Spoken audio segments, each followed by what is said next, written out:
গাড়ি পার্কিং করে আমরা এসে গেছি কঙ্কালীতলায় পুজো দিতে। মন্দিরে ঢোকার পাশেই দেখো এরকম অনেক দোকান আছে, সেখান থেকে তোমরা তোমাদের ইচ্ছে অনুযায়ী বিভিন্ন দামে ডালা কিনে নিতে পারো। 51 টাকা বা 101 টাকা, যেরকম ইচ্ছে ডালা কিনতে পারো।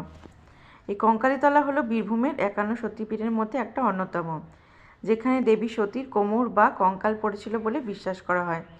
কঙ্কালীতলা বোলপুর থেকে 9 কিলোমিটার দূরে কোপাই নদীর তীরে অবস্থিত একটি গুরুত্বপূর্ণ তীর্থস্থান।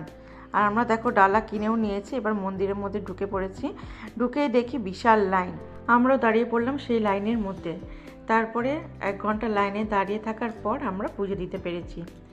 পৌরাণিক কাহিনী অনুসারে দক্ষযজ্ঞের পর সতীর দেহাবশেষের অংশ হিসেবে এই স্থানে দেবীর কঙ্কাল পড়েছিল, তাই এর নাম হয়েছে কঙ্কালীতলা। এখানে দেবী পূজিত হন দেবগর্ভা নামে। পৌষ মাস বলে সবাই মূলো দিয়ে পুজো দিচ্ছিল, এমনকি আমরাও দিয়েছিলাম। ডালার মধ্যে মূলো দিয়েছিল, এমনকি তুমি যা যা চাও সেগুলো তোমাকে ডালার মধ্যে দিয়ে দেবে। আর প্রচুর ঠান্ডা ছিল, আর রোদের মধ্যে দাঁড়িয়েছিলাম, বেশ ভালোই লাগছিল। মন্দিরের প্রাঙ্গণে এরকম দেখো কত রকমের খেলনাও বিক্রি। মন্দির চত্বরটা অনেকটা এরিয়া জুড়ে, আর কত রকমের গাছ দেখো, কুল গাছ, বট গাছ, সব রকমের গাছই ছিল। আমরা লাইন দেওয়ার পর লাইন আরও বেড়ে গিয়েছিল, অনেকটা আর কি ভিড় হয়েছিল। এই কঙ্কালীতলায় আমি কোনোদিন আগে আসিনি পুজো দিতে, এই প্রথমবার এলাম পুজো দিতে, আর বেশ ভালোই লাগলো। অনেক নাম শুনেছিলাম কঙ্কালীতলা মন্দিরে, আর আজ শেষমেশ মায়ের কাছে এসে পুজো দিতে পারলাম। এই মন্দিরের পাশে একটা শ্মশান আছে, এখানে মায়ের কোনো মূর্তি নেই, মায়ের এখানে ছবি আছে, আর শ্মশানকালী ছবিতেই মায়ের পুজো করা হয়। এখানে যে কুণ্ডটা দেখতে পাচ্ছ, এটা একটা পবিত্র কুণ্ড, এখানে হচ্ছে কখনোই জল শুকোয় না।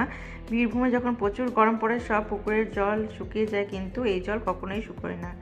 এখানে দেবীর অংশ থাকার কারণে পাথর আছে, যা হচ্ছে 12 বছর পর তোলা হয়। এখানে অনুমান করা পৌরাণিক কাহিনী অনুসারে এখানে দেবীর কোমরের অংশ পড়েছিল, তাই এই জলকে খুবই পবিত্র মনে করে ভক্তরা। তাই পুজো দেওয়ার পর আমরাও এই কুণ্ডে এসে মাথায় একটু জল টেকে নিয়েছিলাম আর একটু প্রণাম করে নিয়েছিলাম।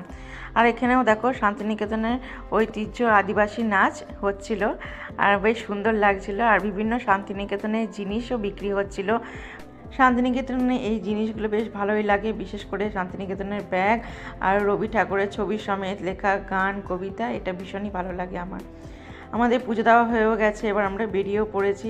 মন্দিরটা যেহেতু অনেকটা জায়গা জুড়ে, ভিড় থাকা সত্ত্বেও আমরা বেশ ভালোভাবে সুষ্ঠুভাবে পুজো দিতে পেরেছি, আর পুজো দিয়ে বেশ মনটা শান্ত হয়ে গেল।